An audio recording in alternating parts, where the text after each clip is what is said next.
Salam anak-anakku sekalian, selamat datang kembali dalam kelas pembelajaran online untuk kelas 12. Pada kesempatan kali ini kita akan belajar dan melanjutkan materi yang sebelumnya tentang hidup bersama dengan orang yang berbeda iman. Pada kesempatan kali ini kita akan membahas pada part yang kedua. Dan bahan Alkitabnya masih sama, yaitu dalam Mazmur 133 yang berbicara tentang masyarakat yang hidup rukun bersama. Gereja dan kerukunan umat beragama. Masalah ketidakharmonisan dalam hubungan antar umat beragama sungguhnya tidak terlepas dari pemahaman gereja tentang tugas dan tanggung jawab di dalam masyarakat atau di tengah masyarakat. Bagaimana gereja memahami semuanya itu? Apakah tugas gereja semata-mata terkait dengan urusan rohani semata? Ataukah kepedulian gereja semata-mata hanya pada masalah bagaimana menambah jumlah anggota sebanyak-banyaknya? Mungkin itu yang kita lihat selama ini. Mungkinkah hanya gereja yang terfokus pada diri mereka sendiri, kepada masalah internal mereka tentang urusan rohani jemaat dan urusan menambah anggota jemaat? Sebenarnya tugas gereja bukan hanya cuma sekedar itu, tapi mereka ada tanggung jawab di tengah masyarakat. Contoh, ada gereja yang memberikan bantuan sosial kepada masyarakat, itu sangat baik. Tidak hanya terfokus pada internal gereja mereka, tapi juga mereka keluar untuk menjadi berkat dan bisa hidup rukun bersama di tengah masyarakat. Apabila setiap agama hanya peduli akan pertambahan anggota sebanyak-banyaknya, maka yang sering kali terjadi adalah berbagai upaya yang menghalalkan cara apapun juga menyebarkan agama tanpa cara-cara yang etis. Misalnya, menghalangi keinginan orang lain untuk beribadah menurut agamanya sendiri, bahkan memaksakan suatu agama tertentu kepada kelompok agama lainnya, dan lain-lain. Tiap agama hanya memikirkan dirinya sendiri. Itu yang sangat boleh melakukan. Bagaimana dengan gereja sendiri? Sudah seberapa jauh gereja memikirkan pentingnya hidup bersama-sama dengan orang lain secara harmonis? Sudah seberapa jauh gereja bertindak proaktif dalam kepedulian kepada orang lain? Contoh gambar ini, contoh yang sangat luar biasa.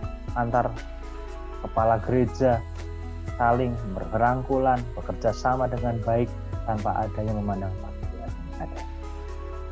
Apabila langkah terakhir ini yang diambil oleh gereja, maka akan timbul sikap berbeda terhadap orang-orang yang beragama lain. Gereja dan orang yang mengambil cara berpikir seperti ini akan sadar bahwa mereka membutuhkan orang lain dalam menghadapi masalah-masalah bersama seperti kemiskinan, ketidakadilan, penindasan kepada kelompok-kelompok minoritas, dan lain-lain.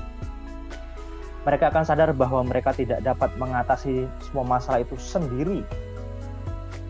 Dan karena itu mereka harus bekerja sama dengan orang lain. Ketika orang Kristen harus bekerja sama dengan orang lain, mereka pun harus belajar mendengarkan orang lain. Mereka tidak bisa memaksakan hanya memikirkan mereka sendiri. Mereka harus mendengar, belajar menerima pendapat dan solusi yang ditawarkan oleh orang lain. Ini tentu tidak mudah bagi mereka yang selama ini sudah terbiasa menganggap dirinya yang paling benar dan memonopoli kebenaran itu sendiri.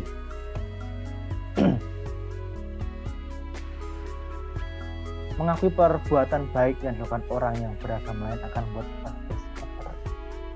Kita mengakui bahwa bukan hanya orang Kristen yang dapat berbuat baik, tapi juga orang-orang lain yang berkeyakinan lain. Kita tidak dapat memonopoli kebaikan. Kita juga menyadari ada terlalu banyak tantangan dan persoalan dalam hidup kita sehingga kita membutuhkan bantuan orang lain untuk ikut menyelesaikannya. Inilah dasar-dasar kerukunan antar umat beragama. Membangun kebersamaan dalam perbedaan. Pada bagian pelajaran ini kita ingin belajar bagaimana sebaiknya orang-orang yang berbeda keyakinan itu dapat hidup bersama. Bagaimana bangsa Indonesia terdiri dari beraneka ragam suku, bangsa, budaya, dan agama. Semua itu merupakan kekayaan yang patut disyukuri. Pada sisi lain, keberagaman tersebut dapat melahirkan berbagai gesekan yang pada akhirnya berubah menjadi konflik dan perpecahan. Sebaliknya, kekayaan itu akan menjadi benih kerukunan apabila bangsa kita dapat belajar untuk saling menerima dan menghargai. Rukun berarti hidup berdampingan secara damai. Sekali lagi ya, rukun artinya hidup berdampingan secara damai. saling menolong ketika seseorang atau sebuah kelompok membutuhkan dalam kesusahan atau malapetaka. Jadi rukun atau hidup bersama damai secara damai ini adalah saling menolong ketika seseorang atau sebuah kelompok membutuhkannya dalam kesusahan atau malapetaka. Saling menolong, saling membantu, saling berbagi. Kerukunan bukanlah sebuah konsep baru dalam kehidupan masyarakat Indonesia. Sejak zaman dahulu, gotong royong, kerjasama, dan tolong menolong sudah dipraktekkan dalam kehidupan masyarakat. Mereka sadar kerjasama sangat dibutuhkan dan memecahkan tantangan bersama kita.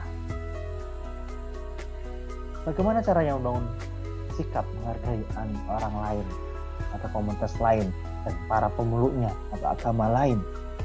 Kata kuncinya di sini adalah keberanian untuk mendengarkan orang lain. Hal itu berarti bersikap terbuka terhadap apa yang dikatakan oleh orang lain tanpa menjadi defensif atau siapa dia ya. Berjaga-jaga. Kita berjaga-jaga tapi kita mau mendengarkan nasihat orang lain atau perkataan orang lain, ide orang lain. Untuk itu kita harus benar-benar mendalami keyakinan agama sendiri. Rasa takut dan sikap yang defensif hanya timbul dari diri orang yang tidak siap untuk menghadapi pertanyaan-pertanyaan yang dapat mengganggu imannya.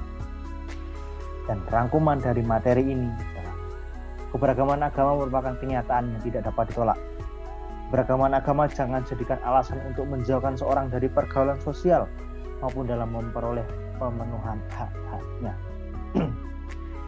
Bagi manusia dan warga negara Indonesia, semboyan Bhinneka Tunggal Ika yang telah dicanangkan oleh para pendiri bangsa dan negara Indonesia hendaknya dijadikan acuan dalam membangun solidaritas dan kebersamaan dengan mereka yang berbeda iman. Hukum kasih yang diajarkan oleh Tuhan Yesus merupakan acuan utama bagi remaja Kristen untuk membuka diri terhadap mereka yang berbeda. Demikian materi kita pada kesempatan kali ini, dan kalian memahami bagaimana kalian harus siap hidup bersama dengan orang yang berbeda iman, karena kita hidup di Indonesia yang notabene latar belakangnya latar belakang budaya, perbedaan, banyak sekali perbedaan, bahkan perbedaan agama pun. Dan itu oleh karena itu kita harus mau menerima perbedaan itu dan kita harus bekerja sama, dan kita juga tak lupa belajar semaksimal mungkin tentang agama kita, iman kita. Nah, iman kita adalah mengajarkan kasih dan kita harus mengasihi sesama kita, umat manusia. Demikian materi ini, kiranya kalian paham dan kalian bisa mempelajari di dalam buku paket. Jika kurang paham bisa bertanya langsung kepada Pak Roni, dan selamat belajar. Tuhan Yesus memberkati kita semua. Shalom.